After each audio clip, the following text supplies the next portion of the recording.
As we prepare for the 2023-2024 medium-term discussions, emphasis will be on aggressive revenue mobilization. That includes policy measures to bring on board additional revenue. The strong outcome in revenue collection in the year 2021-2022 offers some strong base in terms of supporting the expenditure estimates.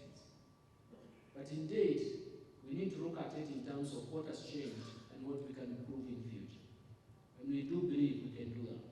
But based on the country government's fiscal performance for the fiscal year 2021-2022, the county governments are also expected to put in measures to address optimization of own resources in terms of correction and adhere to fiscal responsibility principles, as well as clearing pending bills. But looking at revenues together with expenditures, we want to push for more revenues, contain expenditures, and so we want to go on a path of reduction in deficits. And this is where you see we are focusing around 4.3% of GDP in the medium term, at least by 2023-24.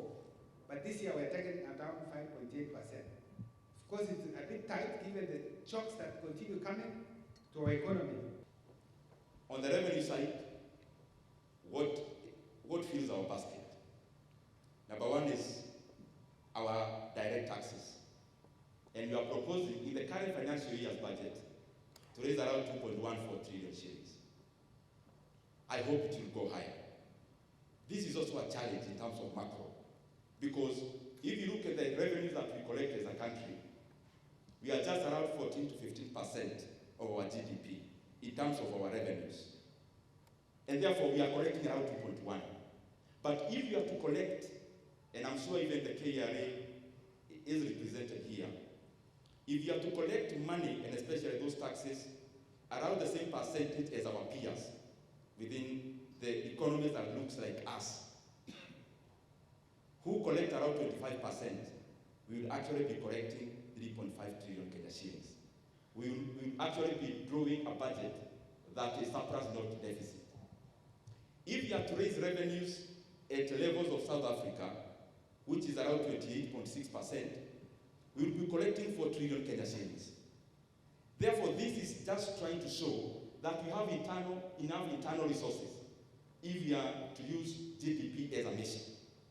We only need to streamline how we collect taxes. We become more innovative so that we can collect more, because the opportunity is there insofar as GDP is concerned global, which is 14%.